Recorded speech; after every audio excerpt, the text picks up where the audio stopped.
Second world war में लाखों कैदियों को टॉर्चर सेल में डाल दिया गया था। वहाँ उन्हें बुरी तरह टॉर्चर किया जाता था। उन्हें वहाँ फिजिकल और इमोशनल दोनों तरह से टॉर्चर से गुजरना पड़ता था। उन्हें अकेलेपन से भी गुजरना पड़ता था। कैदियों के सामने उनके दोस्तों की मौत हो जाया करती थी। उन्हें अपने दोस्तों और रिश्तेदारों को मरता हुआ देखना पड़ता था।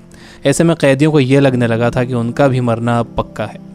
ये सब देखकर कैदी इमोशनली बहुत डिस्टर्ब हो जाते थे, बर्दाश्त नहीं कर पाते थे और वो सदमे से ही मर जाते थे। सेकेंड वर्ल्ड वॉर में कैदियों को रखने के लिए कई कैंप्स बनाए गए थे। उन्हीं कैंप्स में से एक कैंप में बंद थे psychologist doctor Viktor Frankl. Viktor उन कैंप्स में 3 साल तक रहे। उन कैंप्स में उन्होंने जो भी देखा, जो भी एक्सपीरियंस किया, जो भी टॉर्चर सहे, किसी को मालूम नहीं था कि वो इसके बारे में एक किताब लिख देंगे। उस किताब की करोड़ों कॉपीज़ बिक जाएंगी और कई भाषाओं में वो किताब ट्रांसलेट हो जाएगी। उन्होंने किताब लिखी जिसका नाम था मैन सर्च फॉर मीनिंग। अभी जो कोरोना क्राइसिस चल रही है, आप घरों में बंद हो, बोर हो रहे हो, अच्छा नहीं लग रहा है, तकलीफ़ हो रही है, तो आप अपनी इस तकलीफ़ को ज़रा इन टॉर्चर सेल्स के फ़ोटोज़ से एक बार कंपेयर ज़रूर करना।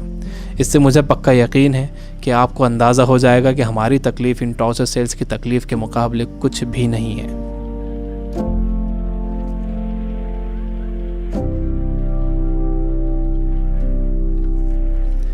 जब विक्टर को इन कैंप्स में डाला गया तो उनके साथ उनकी फैमिली भी थी, लेकिन सब के सब धीरे धीरे मरते गए।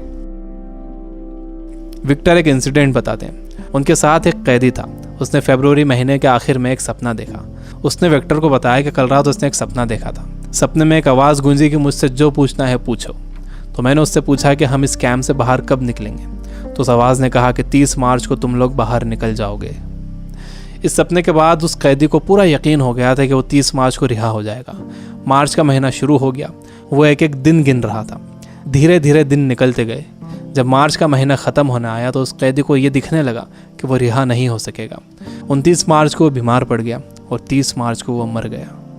ऊपरी तौर पर तो ये लग रहा था कि उस कैदी को कोई बीमारी हुई है जिससे वो मर गया, लेकिन विक्टर जानते थे कि वो कैदी किसी बीमारी से नहीं मरा था, बल्कि नाउम्मीदी से मरा था। उसके मरने की वजह थी उम्मीद का ख़त्म हो जाना, होप का ख़त्म हो जाना। Biggest lesson of this book, इंसान को तकलीफ़ें नहीं मारती हैं, इंसान को धोखा नहीं मारता है, इंसान को चैलेंजेस नहीं मारते हैं, इंसान को नाउम्मीदी मार देती है। जिस इंसान के अंदर आने वाले कल की कोई उम्मीद नहीं होती, कोई ख्वाब नहीं होता, वो इंसान भी नहीं रहता। विक्टर ने गौर किया कि कैंप में ज़्यादातर मौतें क्रिसमस और न्यू ईयर के बीच में हुई थी, क्योंकि लोगों को उम्मीद थी कि क्रिसमस आ रहा है, न्यू ईयर आ रहा है, हमें रिहा कर दिया जाएगा।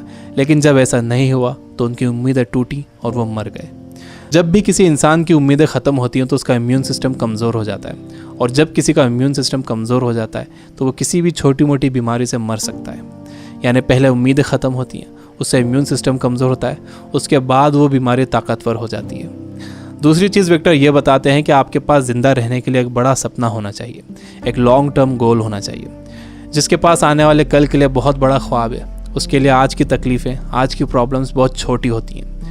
जब किसी का बिलीफ बड़ा होता है, किसी का कॉन्फिडेंस बड़ा होता है, किसी का सपना बड़ा होता है, किसी का कमिटमेंट बड़ा होता है, तो उसके सामने आने वाली क्राइसिस, प्रॉब्लम्स, तकलीफ़ें सब छोटी हो जाती हैं। हम कोरोना वायरस की क्राइसिस से घर में रहकर मुकाबला कर सकते हैं। आपको अपनी सुरक्षा करना है, लेकिन इससे घबराना नहीं है। आपको अपनी उम्मीद को ख़त्म नहीं होने देना है। विक्टर कहते हैं कि जब कोई प्रॉब्लम या बीमारी आती है तो आपकी बॉडी कमज़ोर पड़ जाती है, लेकिन आपका माइंड बहुत पावरफुल है। आपको इसे कमज़ोर नहीं पड़ने देना है। आप रोज़ टीवी देख रहे हो, आप बुरी न्यूज़ सुन रहे हो कि इतने मरे, इतने बचे, इतने सीरियस, ये आपको मेंटली वीक बना देगा। आप मेंटली वीक हो जाओगे तो आपका इम्यून सिस्टम भी कमज़ोर हो जाएगा, जिससे आपका बीमार होने का ख़तरा बढ़ जाएगा। विक्टर कहते हैं कि वो 3 साल इन कैंप्स में इसलिए ज़िंदा रह पाए क्योंकि उनके पास कल के लिए बड़े सपने थे, विल पावर थी, उन्हें ये किताब लिखना थी। तो वो सारी प्रॉब्लम्स, सारी तकलीफ़ें उनके सपनों और इरादों के आगे छोटी पड़ गईं और वो इन सब से बाहर निकल गए। तीसरी चीज़ जो विक्टर ने ऑब्जर्व की थी वो ये कि जब इंसान के सामने कोई प्रॉब्लम आती है तो वो उसे कैसा मीनिंग देता है। वो उसे पॉजिटिव मीनिंग देता है या नेगेटिव मीनिंग देता है। जैसा भी आप उसे मीनिंग देते हो, ये मीनिंग ही उस प्रॉब्लम को आपके लिए मुश्किल या आसान बनाता है। आपका मीनिंग उस प्रॉब्लम को या तो और बढ़ा देगा या उसे ख़त्म कर देगा। फॉर एग्जाम्पल, आप कहीं जाने के लिए घर से बाहर निकलते हो और आप देखते हो कि आपकी गाड़ी का टायर पंचर है। अब आपको बहुत गुस्सा आ जाता है। आपको लगता है कि क्या इसे अभी पंचर होना था, या आप ही के साथ क्यों हुआ, पूरा मूड ख़राब हो गया। आपने इसे दे दिया नेगेटिव मीनिंग। आपके पास एक और ऑप्शन था। आप सोच सकते थे कि हो सकता है कुदरत आपको वहाँ जाने से रोक रही हो सकता है कि आप किसी बड़े एक्सीडेंट से बच गए हों इसकी वजह से। अगर तेज़ स्पीड में गाड़ी का टायर पंचर हो जाता तो एक्सीडेंट हो सकता था। अच्छा हुआ कि निकलने से पहले ही आपको टायर पंचर मिला। ये है पॉजिटिव मीनिंग। इंसान यूजुअली नेगेटिव ही सोचता है और इस नेगेटिव सोचने की वजह से हम हर चीज़ का नेगेटिव साइड ही देखते हैं, उसका पॉजिटिव साइड नहीं देखते। जैसे कोरोना क्राइसिस में जितना टाइम आपने फैमिली को दिया है, क्या आपने कभी पहले इतना टाइम दिया है? मेरे कुछ दोस्त जो किताबों से बिल्कुल दूर थे, उन्होंने बुक्स पढ़ना शुरू कर दिए, वो रीडिंग हैबिट बना रहे हैं। अगर कोरोना क्राइसिस ना होता तो क्या ऐसा होता था? जितना मैं इन दिनों पढ़ रहा हूँ, पहले इतना कभी नहीं पढ़ता था। जितनी सफाई लोगों ने रखनी शुरू कर दी है, पहले कभी नहीं रखते थे। बार बार हाथ धो रहे हैं, अच्छी तरह हाथ धो रहे हैं, सोशल डिस्टेंस मेंटेन कर रहे हैं। किसी लाइन में लगे हुए हैं तो दूर दूर खड़े हो रहे हैं। आसमान साफ नज़र आ रहा है, हवा साफ हो गई है, समंदर का पानी साफ हो गया है। ऐसा लग रहा है कि नेचर ने जैसे रीसेट बटन दबा दिया। हमें ये पॉजिटिव साइड्स भी सोचना चाहिए। जब तक आपके पास नेगेटिव मीनिंग है, आप उस क्राइसिस से डील नहीं कर सकते। हर प्रॉब्लम उसके साथ एक इक्वल अपॉर्चुनिटी भी लेकर आती है। दुनिया जब से बनी है तब से अब तक उसमें प्रॉब्लम्स ही प्रॉब्लम्स है। अगर ये प्रॉब्लम्स नहीं होती तो हम यहाँ तक ग्रो नहीं कर पाते। सबसे लास्ट में विक्टर कहते हैं कि आपसे सब कुछ छीना जा सकता है, आपकी धन दौलत, घर, गाड़ी, बीवी, बच्चे, माँ बाप, दोस्त, सेहत, लेकिन एक चीज़ नहीं छीनी जा सकती, वो है आपकी पावर ऑफ डिसीजन। आपसे फैसला करने की ताकत कोई नहीं छीन सकता।